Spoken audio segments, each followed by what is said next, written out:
Okay, here we are. Restart. Hey, everybody. Hello, everybody. Hi, everybody. Hello. It's Gina from Etherflow's podcast, and with me today is the wonderful Dr. Gail Skywalking with Moon. She is just an incredible person, and if you don't know who she is, you should find out who she is. She has a YouTube channel, and it's just called Dr. Gail Skywalking with Moon. Right. And she does these healing sessions. I think they're like, I don't know how long they are, like 45 minutes, an hour, but they're live and you can join the live and she can look inside your body, check out your chakras, help you with some quick questions. And it's really fun. It's really like, even just watching the replays, you get the energy and she's got this it's the blue light that you kind of Blue Healing surround. Light. Yeah, the Solaris Healing Center is on the star Solaris, and I was fortunate to be brought there by an ET that lived there and was showing me his star that he lived on, the Solaris star. And when we got there, the star looks kind of like Sedona, like those mountains and hills, but it's gold and pink striations in it. So, okay.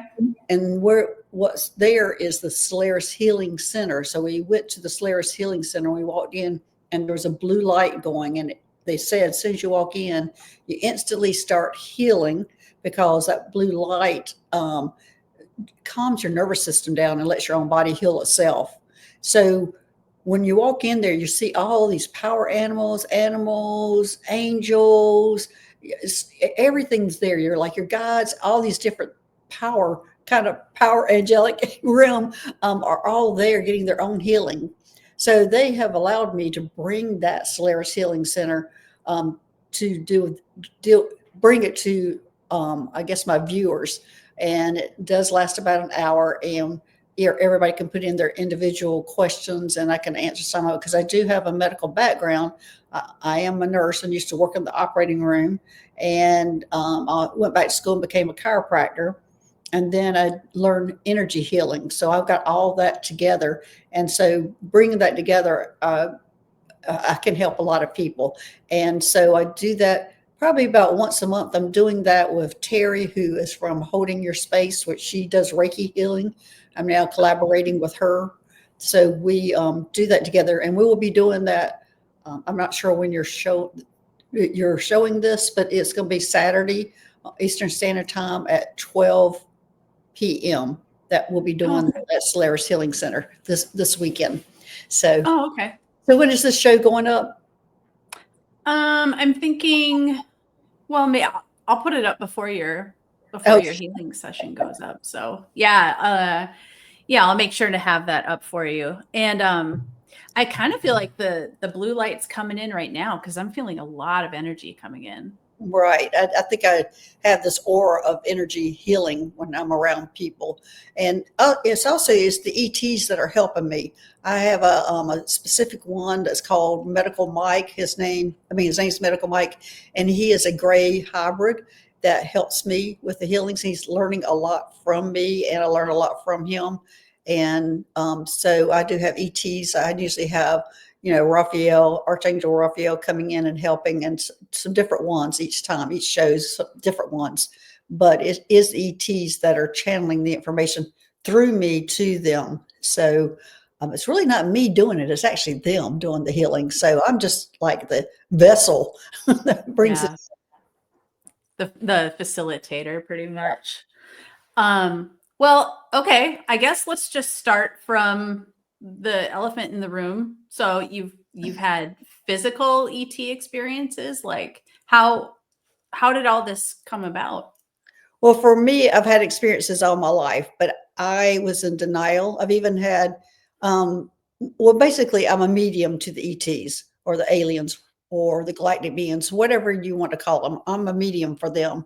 And they call me the communicator. So I'm kind of like their voice sometimes.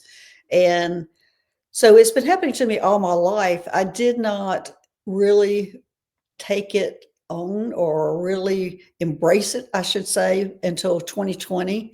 because, as I said, I had a career as a nurse, career as a chiropractor, and then I started taking care of my dad who had dementia. And after he passed, we went in with COVID, and I started meditating, which I'd never done before, and that just woke my whole world up. I started, yeah, as I said, I had already known that people had passed away. I'd been talking about it all my life, but I've been dismissed. Like, I'll say, "Oh, there's a ghost in this house," and everybody goes, "No, no, you're crazy. What are you talking about?" Like Right. everybody being dismissed. And so finally, when my dad passed, he came back within 2 weeks, and I was actually able to see him. Before, I could only smell them. This time Oh, okay. I could see him. We created a space where I would sit on a bench beside the river, and at that time, different ETs started coming in and meeting him, and introducing. He didn't introduce them to me. They would just come and sit next to me and talk to me, and Hmm. I'm going, "What in the world?" The first one was a blue one, and I was not in that world. I didn't know what they were at that time. I just knew they were, aliens. To me, they were just aliens. And so I've learned a lot since then, because it was like a parade. I started meeting a different one every week, I would say, or a few days. I would meet a different one. And then eventually I started working with them. They asked me if I would work with them, and I agreed. And so I started working with them. Were you seeing them with your third eye, or were you seeing them like with your physical eyes?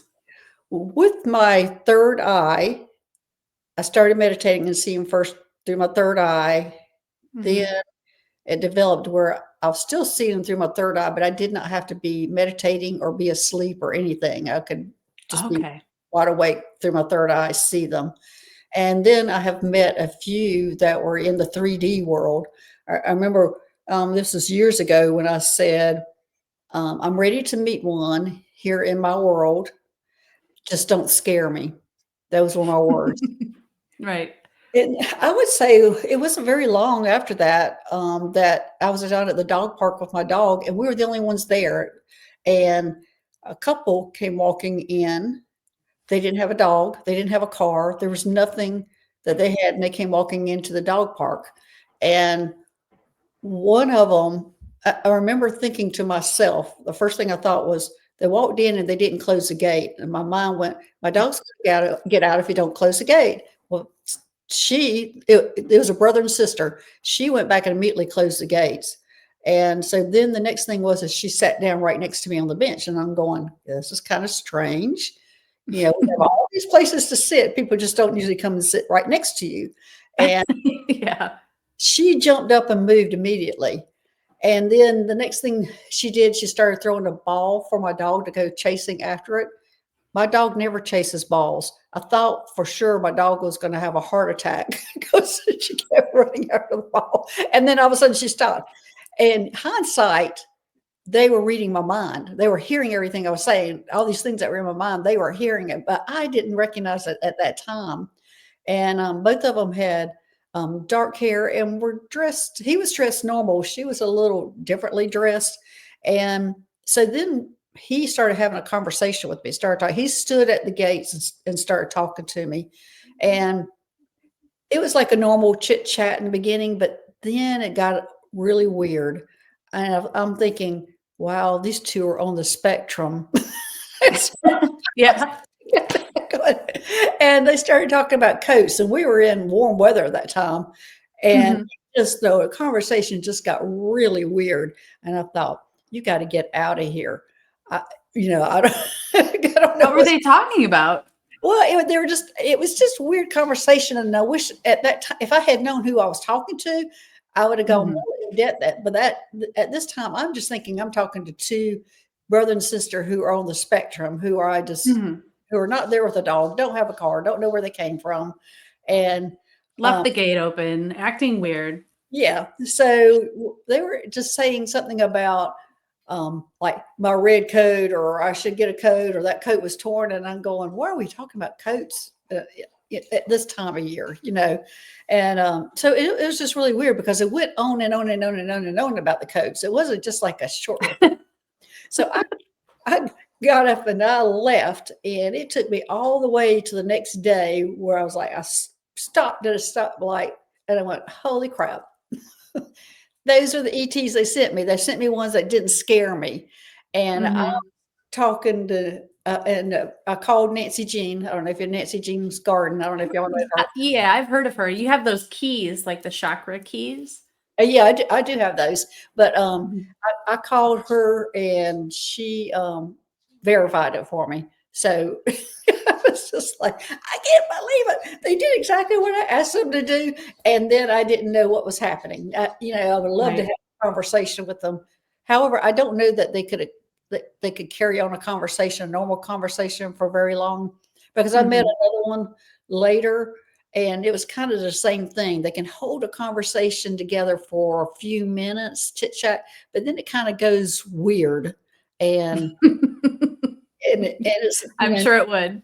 it's just not a normal conversation. So those have been my experiences.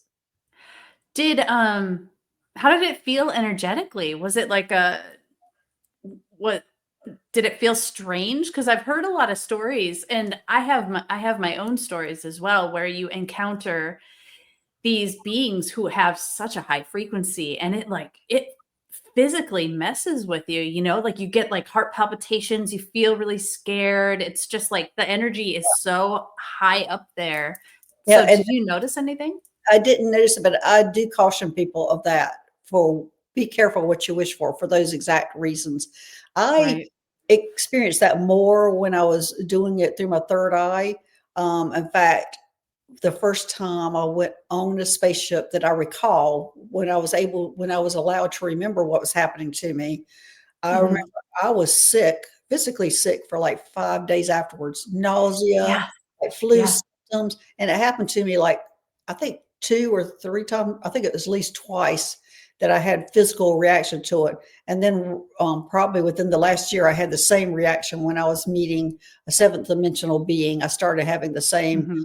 kinda reaction on, flu-like symptoms, so every time I would, see him. Now I'm kinda used to it, but for those, meetings, I we were in nature, so I think my vibration was so high at that time, that's why they could come in and Okay. be with me, or either they were able to lower their vibration. I'm not real sure about how that happened, but I did not feel that from them, and I didn't feel the heart palpitation or anything. I was okay. In fact, as I said, I didn't even recognize it. The second one I did. Those 2 I did not. Okay. Like, yeah, because I've experienced that quite a bit. Not as much these days, but a couple of years ago when this stuff started really ramping up, like I I remember I've gone into ships several times in the astral, and I've been allowed to see a couple of times the beginnings of it. And I remember I fell asleep in my chair in this room one night, and I remember seeing these three beings coming through that door, and they were short, they were white, they had round heads, and they were just like, okay, let's go. And yeah, that's it. They were like not messing around. They're like, come on, let's go. We're doing this. And I remember getting up and following them, and that was it. But I woke up in the morning, and it was like I not to be too explicit, give out too much info, but like I had horrible like diarrhea, and I felt like I had stuck my finger in a light socket, and I just like felt sick, and I had headache for days, Mm. and I was shaking, and it was a lot. Like the Yeah, energy was it is. intense. I don't know what happened during that time, but something definitely did. I'm not sure why I've been fortunate enough to remember now what happens to me since 2020. I can't remember everything, I'm sure, but I'm not sure why they're allowing me to remember a lot of it, but I am. And I do have a friend who deals with them too, that she cannot let them come in anywhere near her. She starts having, she immediately starts hyperventilating when Mm, everyone's around. So she can identify right off the bat. So she starts hyperventilating. mm. Yeah, I mean, the more sensitive you get, it's if you don't have I guess if you don't have a really strong, and I don't know about her aura or her shielding or whatever, but if you don't have those boundaries, and it's like your sensitivity is getting increased, but you don't have like the energetic boundaries around you, then I've had that happen too. And that was kind of the reason. I've been working a lot on strengthening my aura, and I feel like I can adjust to the frequencies better now.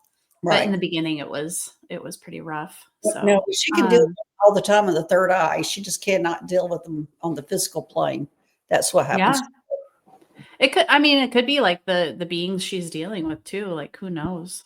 So, And but also, there's a lot of history there that I think she starts remembering from her past lives. oh, yeah. Yeah. Ugh.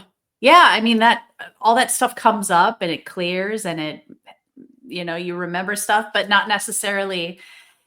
It doesn't have to be like on a logical level. It's like a cellular level, and it's like your body remembers. So Right. it's so interesting. So many different layers to this. Yes, there is. So, yeah. Um, so let me see. So you were talking about Medical Mike. Mhm. So is that basically is he like a guide for you, or is he a Yes, helper? yeah, he's a helper and a guide. He came in as a helper first, and then he's actually goes and does some of the things for me. Like he'll go, "You go ahead, you keep going, and I'll take care of this." So he's becoming more um, hands-on, and I'm not Hmm. sure how long I'm going to have him because he's telling me he's actually learning from me. He's coming from the ship, the Astro Medical One, which is my original ship that I was on, was Astro Medical One, and he Oh, he is okay. actually coming from there, and he is a hybrid, so he is a gray human hybrid. And what he's telling me recently, what he's telling me is he's trying to learn how to do the healings on humans. He has it for the grays, but he's learning from me how to do humans. Aw, that's so great. It's a mutually beneficial friendship that you guys have. Yes. Ah. So who else do you work with? Do you have a regular team that comes? For I have teams for every different thing that I do, and I have lots and lots and lots of guys. So whenever I'm doing the Solaris Healing Center, Medical Mike, I would say would be my one that's there all the time, and also my guide, which is Met Kai. She was the very first ET that I met on the bench with my dad, and she is my Oh, main guide, and she's descended from the Arcturians. So okay. she's always there. She's always with me all the time, and I do have guys that come in and out on the Solaris Healing Center. Is just and it goes on. They know who's coming in, I think, and so they prepare. And these are the different ones that come in. I have an angel whose name is Gloria that'll come in also, and as I said, Archangel Raphael will come in. He usually doesn't stay; he just comes in and out when he's needed. So I have Mhm. different ones coming and going.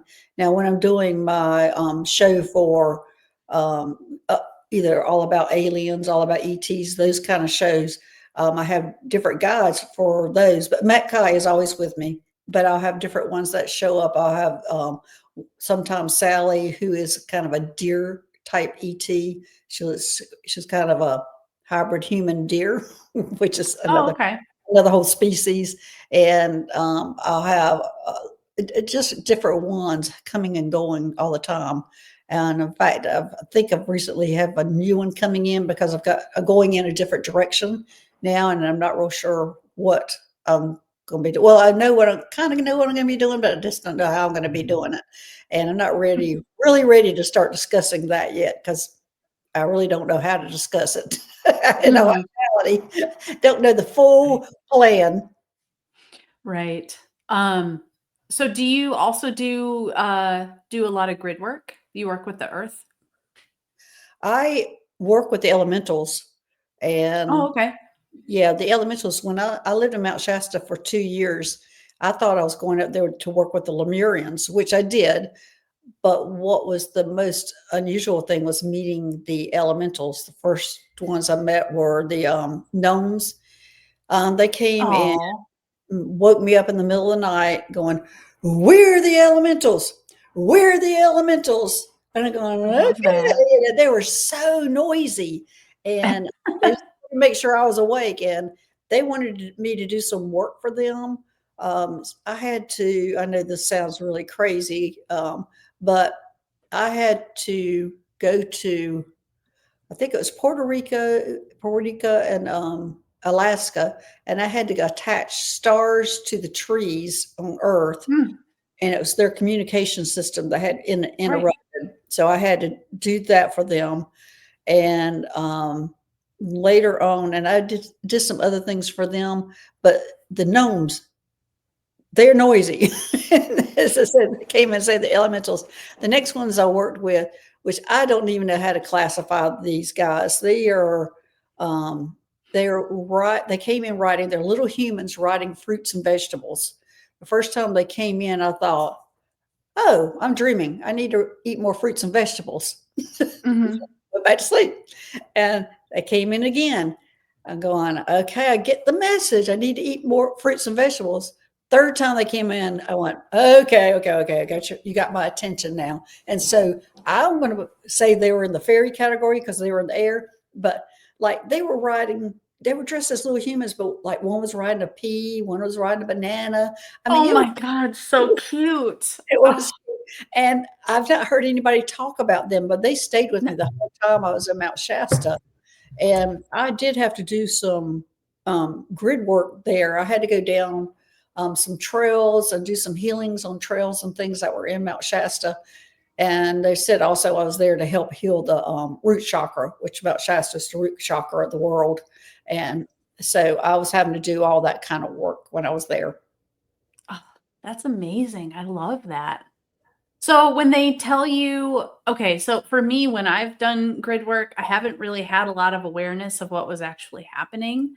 Mhm. I just heard that I was supposed to go portal mapping. And I was like, what does that mean? Yeah, what does that mean? It means you look at a map and you find a place that As a stick portal. that that sticks out. You know, you're like, "Oh, I like the name of that place. That sounds interesting." You go to that place and then a bunch of stuff happens and Do you have to I physically go there? I did. It was for my region in the Upper Peninsula of Michigan. I my job was to raise the frequency of the whole area, and I Right. was working with the Sasquatch people and Oh, okay. with other elementals. But mainly I mainly work with the Sasquatch people. I've had a lot of experiences with them. And so yeah, I just looked at they were like, look at a map, go to the places that ping for you. And I brought, I was like, okay. And that was all the information I really got. So I Yeah. would go to this place and I would bring, a big Andara or a big crystal to, like gift to the forest and say, Right. thank you for being awesome. And then I would go and find somewhere to sit. And I have a guide who I don't know his name. I don't know where he comes from, but he's got these like big bug eyes. And I would close my eyes and I would feel just my whole body would start vibrating and all it got really hot and all this stuff happened. And I would ask my guide to when it was done, give me one wink when it's over. And so I would just sit there and my whole body is like, I'm like shaking and buzzing and all this crazy stuff is happening. And then I would see like a wake and I'm like, okay, good. It's done. It's done. And so I did that for, I think, 3 or 4 state parks that I went to in my area. And that I got the info back that I was able to raise the vibration of the whole region. So Yes. I don't Oh, know. well, my validation when I had on one trail was the fact that when I went down the first time, there were no small animals. There were no Mm. squirrels, no birds, no anything, and the trails were beautiful. And so Ah, I had to go down there. I don't remember what it was, but for 2 weeks straight, I had to go down there for at least 20 minutes, which of course I was down there longer than that. And I wasn't real sure why I was going down there. I just my presence being there. And I always would take a chocolate kiss for the fairies and leave a oh. chocolate kiss for them. And because I could see them following me. You could see the grass and whatever the weeds and stuff going as they follow through. And so but within the 2 weeks, there were the small animals were back. First, a Oh, squirrel ran in front of me, and then I heard the birds. I'm going, "Oh my gosh, this worked. I cannot believe it." wow. That is so cool. I love that. Yeah, and that was in Mount Shasta. That was a trail, and it's a trail that's not a touristy trail that I went on and did that, but it was Mhm. absolutely beautiful. Yeah. I actually am planning a trip out to Mount Shasta in the spring. I've felt such an urge to go there for a few years now, and I'm finally just making the moves to do it. No more excuses. I got to go and see what happens. I'm Yeah. so fascinated with that place, and also Mount Adams, and cuz I used to live out in Seattle, and so I would go to the rainforest and go to like Mount Rainier and stuff. But it was kind of before my whole Right. energy body woke up. So it was just like, oh, look at these old trees and stuff. But now I go out to the woods and I can feel everything. And it's God, it's so wonderful. I'm so glad I'm up here because I'm surrounded by large amounts of forest.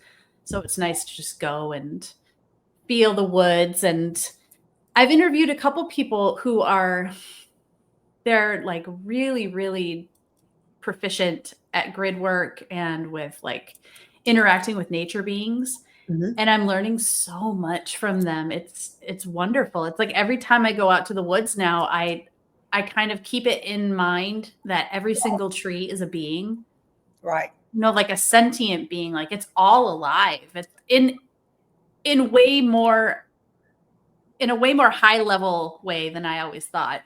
Like you walk around in the woods and you're like, yeah, trees, grass, whatever. But now it's like, oh, these are all like Right. basically like tree people. Like they're all people and they're all trying to interact with you if you The allow rocks. it. Yeah. Oh, yeah, I love the rocks. I haven't really delved too into like the rock beings, the rock people, but I do like I have I work with organite quite a bit and I've been working with crystal skulls a little bit lately and it's been amazing. So, you work with crystals too, Oh, right? big time. I work with crystals and colors, and yeah, definitely the crystals I use for opening up chakras. So Oh, yeah, I use a lot of crystals on Solaris Healing Center. I'm using a lot of crystals, but I'm gonna get. um Oh, go ahead. Oh, I was just gonna ask. So I've seen you just like hold up a little crystal, and I can feel like a big blast of energy. So are you also putting energy into it, or you're just showing the energy of the crystal? I'm generating the energy towards you. Oh, you're like aiming it towards. Right. Okay, just with your third eye, you're just like push it out there. Mm-hmm. I guess. Okay, yeah. Yeah, I'm really sure I what know I'm so much of this is like, I don't know what I'm doing. Something intense is happening. I don't know. I'm just directing it to you. Yeah. But I wanted to go back to when you're talking about working with a Sasquatch. You know, Oh yeah. I don't know if you know my dog Moon. She was a Mm-mm. white German Shepherd and she passed away. And my YouTube channel is named for her, Skywalking with Moon, because Okay. before she passed away, she started astral traveling with me. Mm. And then when she went on the other side, she became my pilot on my spaceship. And then when she was like my protector. Anyway, there was one day when I was trying to get out a ET that had crashed, and it was actually a gray. He was smashed against the dashboard, which is not a real dashboard, but to get the idea. And I couldn't Mhm. pull the seat out. And I had my assistant at that time was Clarice was my assistant. We couldn't pull him out. We thought we were going to have to hook that spaceship onto our spaceship and take him. We didn't think he was going to survive. Anyway, Moon was my pilot at that time, and she was a dog. But she came. When we saw this white Yeti, Sasquatch started walking to the spaceship. She walked in, pulled that chair out, picked that guy up, went and put him on the table in the other space, and then she turned back into a dog. So my dog was a shapeshifter. She would go from human to dog Oh. to Yeti. And anyway, so that was we I were love that. when she came into the spaceship, we were hiding. Clarice and I were hiding because we didn't know what this was that was coming in there. And then when she pulled Mhm. that seat out, because she was so strong, and picked that guy up and then took him over, we were like running out, going, "Where is he going? Is he going to eat him?" We didn't know what was going to happen. And Oh my gosh. anyway, so it turned out that yeah, my dog who was with me only 8 years and she passed away, but she's much more important on the other side than she was here. Right. Yeah, I've noticed with my pets, they usually, I mean, they usually last they 12 to 14 years. So Yeah. not, and my theory about that is that they are like, especially this guy, I introduced you to Ducky, who is on the couch right now. He is very important for my grid work and my energy work. He's like a partner as well. Like I have just so many dreams with him. Like he's always in my dreams with me. And I feel like they absorb so much energy and they are helping us Mhm. to balance our energies. And so Oh, gosh, that's what for my me, cat. My cat's the yeah, energy person. yeah, I kind of just feel like maybe their lives aren't quite as long because they're absorbing so much and they're helping us so much. But that's just a theory that I have. But Yeah. as far as the Sasquatch people go, so I've all like ever since I was a little kid, I was obsessed with Harry and the Hendersons, of Yeah. course, That was a the great. movie. Yeah, that's great. Oh, loved it. I wore that VHS tape out. Like it snapped eventually. I watched it so many times. And I was upset. I would go to the library and just like, I can't believe I'm saying this, but I would like go and steal these books from the library because I would just want to keep them. All of the like time life paranormal books about uh UFOs and Sasquatch and ghosts and all that. And yeah, I even had posters and I would draw pictures of Sasquatch and I was obsessed with Patty, from the Gimlin film in 67, I think. I didn't see that. And what's that? I said I didn't see that one. Oh, really? Oh, it's like the most famous the famous film that they have of the Sasquatch walking through the woods.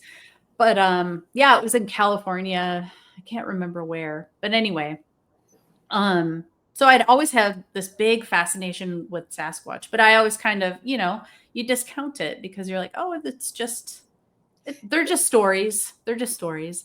And so cut to last year, I was working with a mentor of mine and she does a lot of grid work with the Sasquatch people.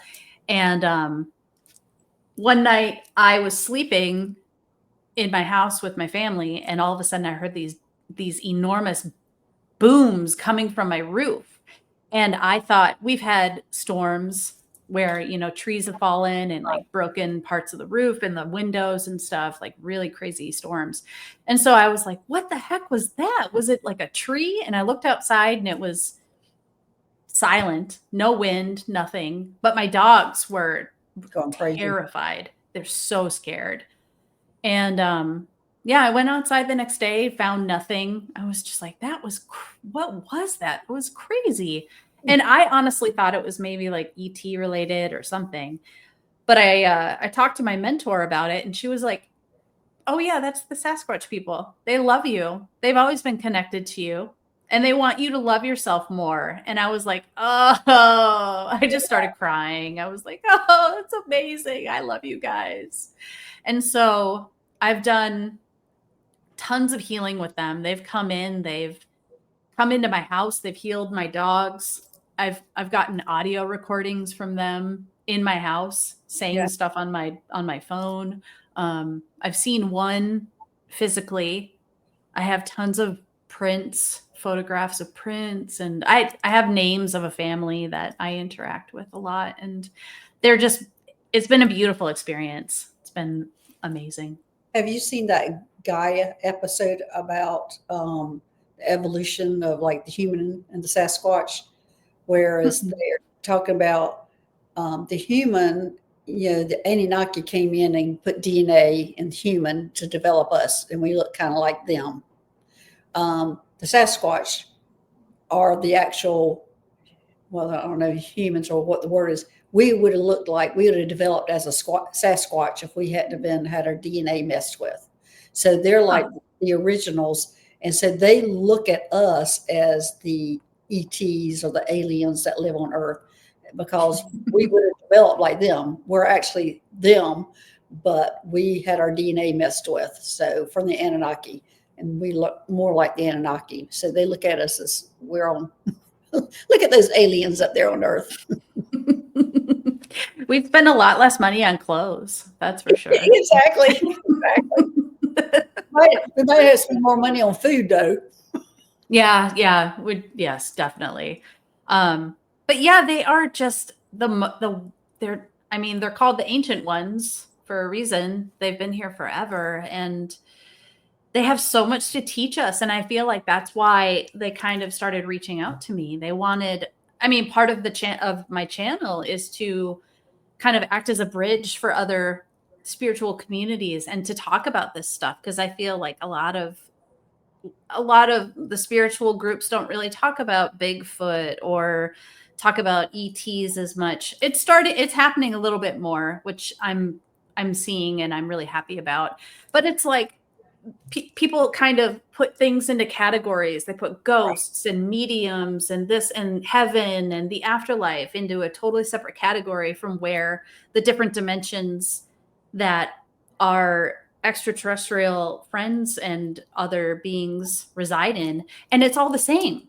Mm-hmm. It's all the same place. So I feel like that's part of my message is that we don't need to build all these different categories for everything. Right. Well, for me, like they do feel different when I'm channeling them or when they're bringing me information.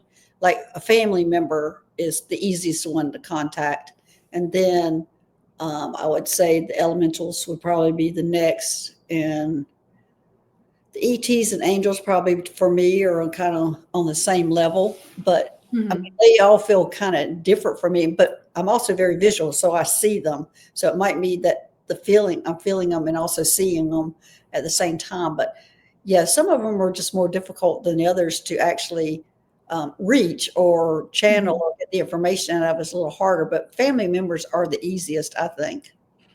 Yeah, I think they're at the lower dimensional levels.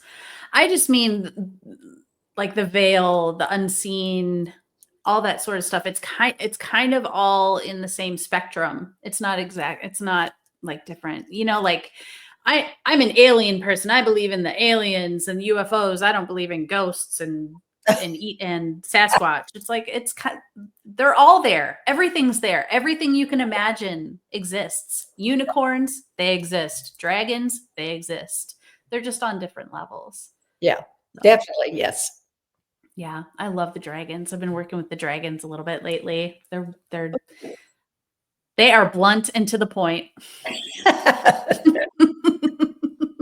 So are the snake people. Snake people? I've never heard of snake people. Tell me. Yeah. Well, I'm not sure about this, but I thought I don't know if this is true or not, but they're like the higher end of the reptilians, which, all that, the dragons, all that kind of stuff kind of fits into the reptilians. But the snake people, I'm scared of snakes, so I don't want to see a snake, but I have got one who did show up and she has big red lips, like those plastic lips that you eat, so to make it, wax lips. Yeah, to make it funny and more comical and let me accept her more. But a lot of them, the kind of the cobra look to them. But okay, that's the snake people. Yeah, and they're here a lot to do with the Kundalini experience and things like that. So there's a lot to the snake people. Yeah. Well, you got to wonder why every culture on the planet has their version of a dragon. Right. Nancy Jean talks about that a lot, about the dragons and the different cultures with the dragons. I should get a hold of her. I wonder if she would do an interview. She seems really nice. Yeah, she is nice. She's the one with she's got purple hair. Yeah, that's her. Okay. Yeah, she seems really cool. I like her. She knows a lot about crystals. Yes. So what did the snake people tell you? Like when you spoke to that being? Well, as I said, I'm not fond of snakes. When this snake showed up, I can't remember. It was on a journey that she showed up. She has shown up here and there all the time. I think she's actually one of my guides, but and I keep her stay over there. Don't like. Don't use your rattle on me. Yeah, but they're snake people. That's they're just like part of the reptilians. Do they live on Earth in a different like dimension or? Well, I mean, they're in a different dimension, just like every other ET. Um, Mhm. they're on a, I mean, they're just part of the, I would say, the reptilian species. Like you have the insectoids, the reptilians, the grays, the Arcturians, the Palladians, Mhm. the dog people, the felines, you know. I like the dog people. Yeah. So do they live on Earth? I mean, I think they're all here underground. A lot of them are underground, but I'm getting a yes that That's what I was gonna ask. they're underground. Yeah, but they're on different planets too. There's not just here at Earth, but you Mhm. kind of think of them as in just a different dimension. Mhm. Wow, that is cool. I wanna research more on the snake people. I Do you? love snakes. I think they're gorgeous. That's what I was going to say. You must like snakes. So I do. you I go, mean, I wouldn't want to you, really have one as a pet or anything, but I feel like they're beautiful. you And go the way that they all move on the ground is fascinating. go research it all you want. I will. I'm sorry. I don't wanna make you uncomfortable. It's okay. I mean, I'm comfortable with her at first, but I mean, now, but when she showed it at first, I was like, no, no, no, no. I cannot have a guide as a snake, even with her big red lips. I know the lips, they were I feel like that would freak me out even more. No, it was funny. It's like, because she stood up, like she was on the ground and she stood up and those red lips. And I looked at it and I just started laughing. But that's probably the only way I'd ever talk to her is Mhm. because of those red lips. Mhm. That's funny. I feel like I have I have a visual, so I kinda wanna draw it out later. Have you ever worked with the white lions? Or the Lyrans, yes. Mhm. In fact, well, the first one I worked with was way in the beginning. She was one of the ones I met. Her name was Sandy, but she was tan colored, and Oh, okay. she and her species, the Lyrans, they she gave me a lot of information. Like their pregnancy is 24 months, and it's a community where they live together, and they're considered like on planet and off planet where they worked. And the on planet people were like kind of like the housewives, and the others are the ones that go off to work. And so the children are community. So everybody goes Mm. to the same community and raised. Now, when they get pregnant, it's like a duty, like you're going off to a military. Everybody has to get pregnant. If they're asexual, everybody has to get pregnant. And they carry the pregnancy for 24 months. They have to go back to the planet and stay there for those 24 months. And then they have a choice to stay with the child or to go back to work, whatever their duty is. So there was a lot of information she gave me. I like that. Wow, Yeah. that's crazy. I was asking because, a while back, I was starting to practice, like, channeling information, and they were the first ones to show up, and, um, ugh, I can feel them coming in right now, actually. Well, Their they're frequency would hmm? yeah. I was going to say they came in really strong. It might be like a year and a half ago when they came in, and they said they're sitting next to every light worker now. They're Yeah. helping every light worker, and I was really shocked at that. I was like, "What?"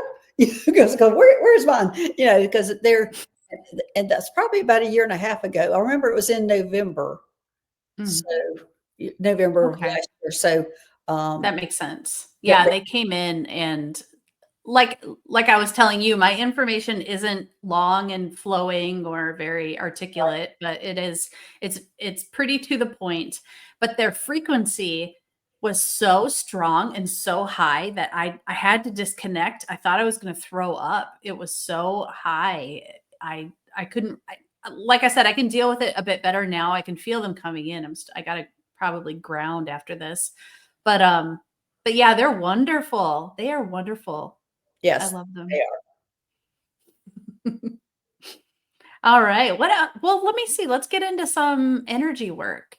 Like, do you have any for people who are, I guess, kind of just learning how to work with their energy? Do you have any any practices that you would advise for anybody, like meditations or?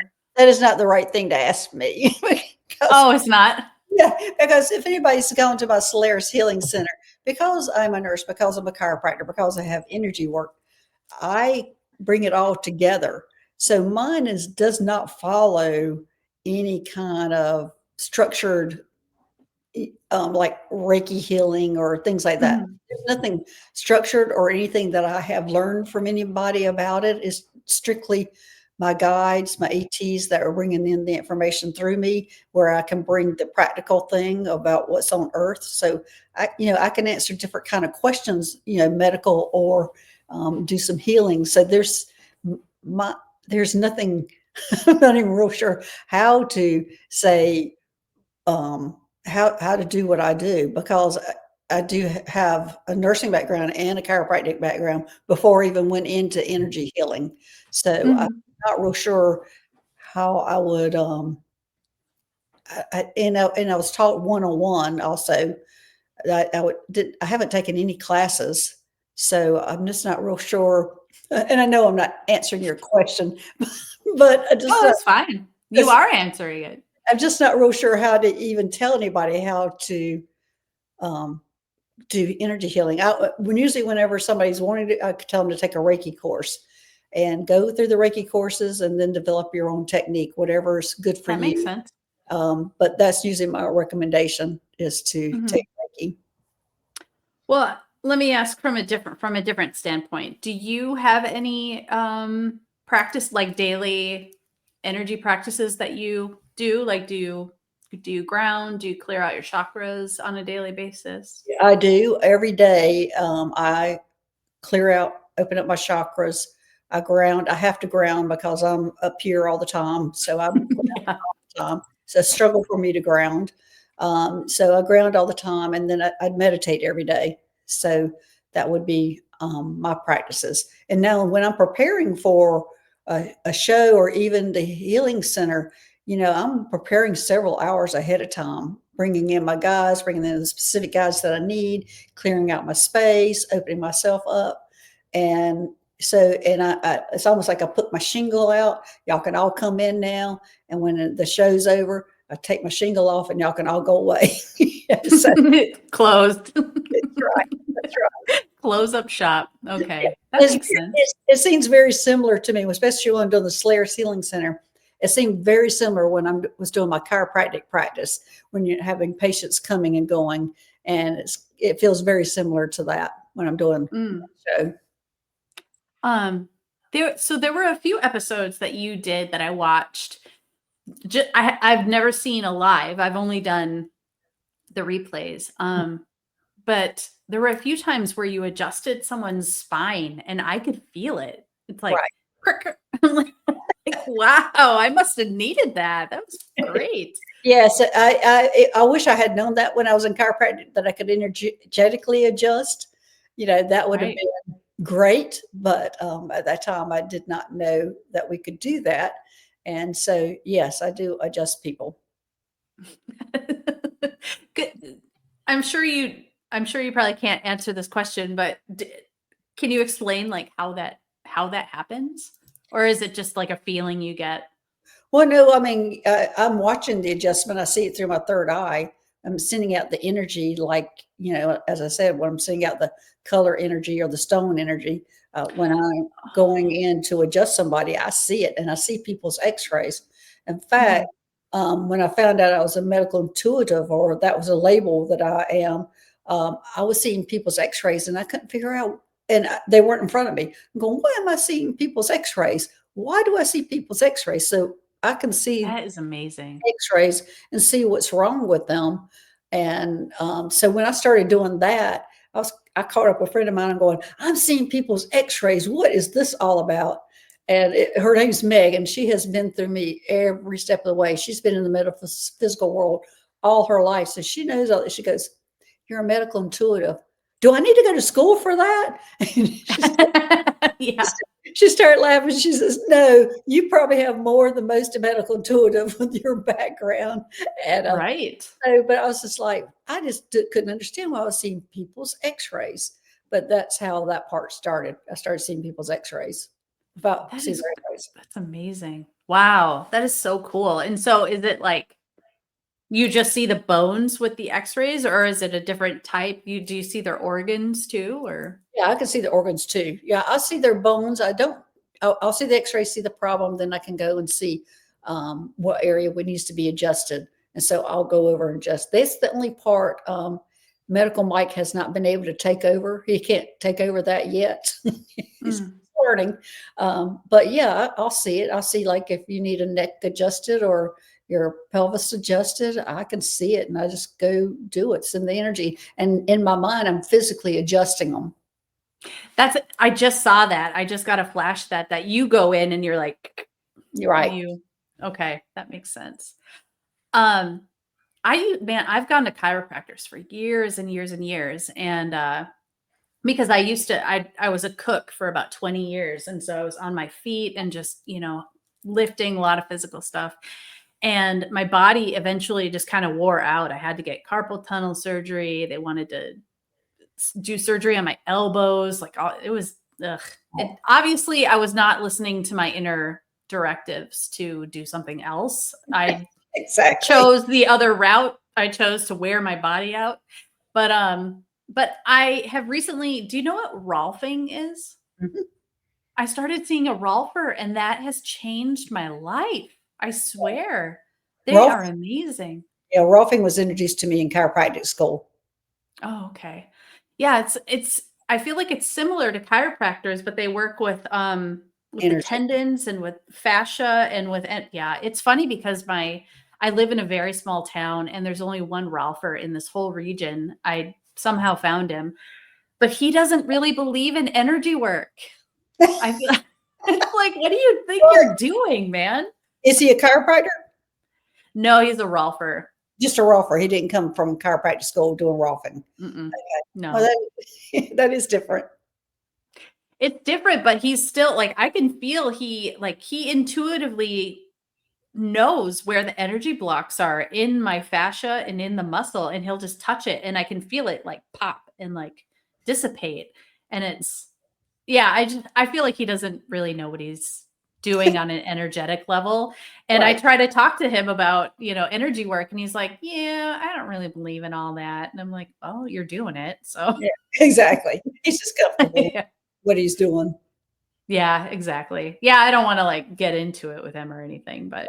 but yeah, it's amazing, I love it, so, let me see, what else? What else would you like to talk about? Is there anything else?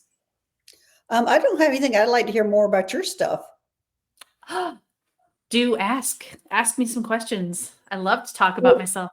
Oh, you do? Okay. So when did all this Yes. start for you? I mean, that you were aware of it, like you recognized it, you acknowledged it, and going, okay, this is happening, and I've got to face it. Not like your experiences that you remember, after you acknowledged that. Mhm. Well, like I said, I am a very well, in the past, not anymore, but in the past I've been extremely shut down and also stubborn. So it's taken a lot of like crummy life experiences to kind of set me on the right course. But I started having experiences when I was really young. It's a funny story. I remember like grays coming into my room in my crib. I remember like looking up and seeing grays come in and like look down on me. But also when I was about 4, I would say, I had this nighttime friend that would come, and this I was born in 77, so this would be 80, So, 81, somewhere around there. well, my question And question is, did you acknowledge it at that time, or did it take you years later before you went, oh yeah, that really happened? oh, it took so well, I got to tell the story because it's so weird and it makes it very easy to discount. So I had this friend that would come and visit me when I was really young, and he looked exactly like ET. The movie E.T. He looked exactly like that. And he would take me around, floating around my house and in the yard, taught me how to astral, like get out of my body and stuff. And I worked with him a lot, but then but then the movie came out, I would say, I think like 84 or something like that. So it was a few years before the movie came out. But it was so easy when I thought back on those memories because very soon after all those experiences, my parents divorced. I really shut down all of those experiences. And I would just think back on it and be like, oh, I was just dreaming about that movie, oh, it was just this, just that. But it wasn't until years and years later that I learned that those beings actually exist. Like they're real. And I contacted the one that I used to hang out with when I was a little kid, and his name's Lotkeel.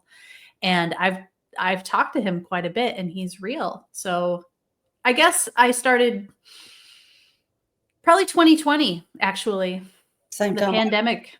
Yeah. Yeah, the pandemic, I quit my job, and then all of that stuff happened, and we were all in our house all the time, and it was just like, well, my life isn't going very well the way that I'm trying to run it with my logical mind. So let me sit down and start meditating.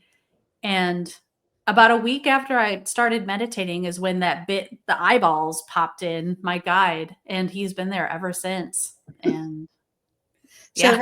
have you ever done regression therapy? I've tried, but I think I was too clenched up. I couldn't relax. Oh, really? It was a few years ago though. I've been to two regression therapists. One was Barbara Lamb, who was Oh, I love her. I love her. regressed with her. And the other one, oh gosh, I'll think of it in a minute. But anyway, they bring out a lot of the things in you, and you don't go totally out if that's what you have a fear of. You're still conscious of what's going on. But Barbara Lamb was the one that we found out that I started going up in the spaceship as an infant, and they were putting me in a room, and I remember the ET that was holding me. She was holding me and a boy, and it was a whole room that was circular, and it had all these cribs in there, kind of the ones that you see at the hospital, and put us one at a time in and attached us to all these tubes and things. And she was holding one, and then one was in the crib, and then she'd switch. And there was probably about 10 of those in there, and ETs holding different infants. And then we were put into this recovery area that was almost like a bouncy house, it felt like, and it was at waist level putting us in there. So I've been going up and been having interactions since an infant with them. But yeah, I've been done regression therapy quite a few times, and it's great information that comes out on what has happened to you, or puts things in perspective on how. Yeah, I love that. Yeah, I've read, I think, all of Dolores Cannon's books, so I'm very interested in hypnosis. But yeah, I feel like I kind of just worked myself up, and I had a I had a fear of failure is basically what it was. Like I had a fear that I wasn't going to see anything, and so I didn't. Right. And a lot of times I would try it again. Fear of losing control. I think that's a big fear too. Yeah. Yeah. Fear of not doing it right, and fear of losing control. Definitely. But I would be so interested to do that again. I would love it. So I don't think, is Barbara Lamb is she still working? I wonder. I've had her on my show several times. You have? Mm-hmm. She's wonderful. And she has all sorts of different things to talk about.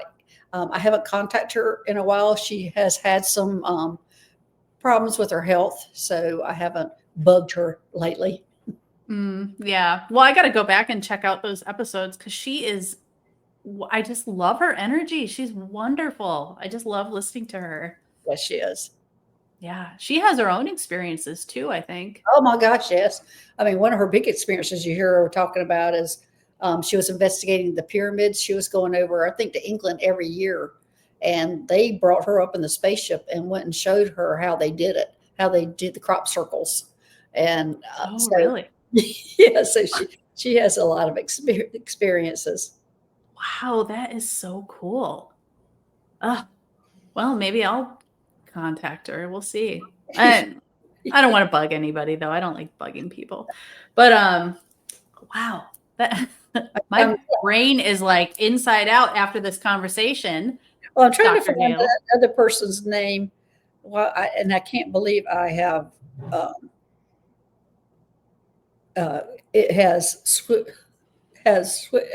Laurie. That's it. Laurie McDonald is another regression therapy, and she's in California. She specializes and she's had an ET, and she's had tons of experiences. She's also the president of Opus, and she's been on Gaia several times. So is I was Barbara. going to say, I think I saw her on Open Minds with Regina Meredith. Yes, and so Laurie McDonald, yeah, she does regression therapy. She's good too, and I think last time I was regressed with her is when I saw myself turn into a shark. Ah! We've been recording for an hour and you're just now coming out with yourself turning into a shark. Well, there's so many things that have happened to me. I mean, we can just pick any subject or anything. Yeah. Oh my gosh. How did you turn into a shark? What happened? What's the story with that? Well, I had seen before I had regressed with her, and I can't remember why I was regressing with her at that time, but I had been, and I have worked with the water. I've gone in the water. I've seen different ETs and things in the water. And this time I had seen a merman being controlled by this blob that was in a cave. And this merman was being sent out to use as a hitman. And it was in Australia. I think he went climbing out of the water and he went and whatever, he killed somebody and came back. I didn't see all what had happened. I just saw him coming out of the water, putting on a suit, and then taking it off and going back in the water. I'm going, oh my gosh, nobody would ever catch him. And I could see the angst in him that he didn't want to do this, and that this blob that was controlling him was making him do it. He was threatening him about his family and that kind of stuff. And so when Laurie regressed me, and I said, I don't know what's happening. I've got scales coming all over my body, and don't know why. And she goes, well, let's put you in water. And she put me in a pool at first. And I said, I'm uncomfortable here. I'm uncomfortable in the pool. It's too tight. Something's wrong. So she put me in the ocean, and then I went swimming, and then I went, I'm a shark. I'm a shark. That's what's going on. So I went swimming to that blob that was in the cave, and I could see these tentacles coming out of him that he had controlling all these different water beings. And I went and bent every one of them where he didn't have control of any of them anymore. Didn't have control of that merman, didn't have control. And it was like 20 of the tentacles that I bent, and then went swimming back. And I was going, oh my gosh, how did that happen? So, I mean, I know that's my future, working with the water. So that was probably one of the, when she regressed me, and I can't remember what we were regressing for, but it was immediate. I was turning into a shark as soon as she regressed me back. It could have been like 5 seconds, and I'm like, oh, here we go. Huh. Okay. That story makes sense to me. Yeah, I work a lot with Lake Superior, and I know that there are bases in Lake Superior. I think there's Pleiadian bases in there. And yeah, I've had several dreams where I've had these like negative beings trying to like do experiments on me, and it's like underwater, and they're like, okay, go do this, okay, do that, and I'll actually see like letters in my vision, like, go here, do this. And yeah, it was really weird. It was a few years ago, and I've since cleared a lot of that stuff, so I don't experience that anymore, but I know it happens. Right. So, yeah. Wow. Did it feel good being a shark? Yeah, it did. It didn't feel good when she put me in a pool. I felt, I don't know, claustrophobic or tight. I don't know what it was. But when she put me in the ocean in that cool water, oh my gosh, I felt so good. And you could just move really fast and go wherever you want to go. Do anything. Yeah. Yeah. I can feel it right now. It seems like it would be really nice. Not very constrictive at all. All right. Well, we're at 104, my friend. What are you thinking? We should probably. that's probably that's probably enough. Yeah, I think that's enough for this episode. I had so much fun talking to you, and I hope you come on the show again because you have so many amazing stories. Yes, I appreciate you asking me, and thanks. And yeah, I have tons of stories. Well, I remember I emailed you a couple of years ago and I asked you because my ducky over there was feeling really sick and I asked you if you could help him out and you did. You said he had a back issue and Oh, I did? Well, yeah, good. you adjusted his spine because he had this and it's gone now, but he had this like little disc that was kind of popping out. Mhm. You could tell it was not adjusted, but then you did the work and like a month or so later his back just evened out. So I just yeah, you're so approachable and you're so nice and down to earth. And Well, thank you. I'm so honored. Like you helped me and I just find it incredible that I can email people like that you see on videos and be like, "Hey, you want to collaborate?" And you guys are like, "Yeah, sure, why not?" So it's awesome. It's such a great community. I think it's so supportive and it's really helped me a lot. So thank you. Yes, it is a good community. Yeah, I love it. So, okay, well, I will put your information in the description. And if you guys are still watching, if you could please like and subscribe, that would be great because it helps the algorithm and more people get to watch these videos. They pop up on your feed and all that good stuff. So and then I'm gonna click end recording. So thank you, everybody. All right, bye, everybody. Bye, everybody. Bye. All right.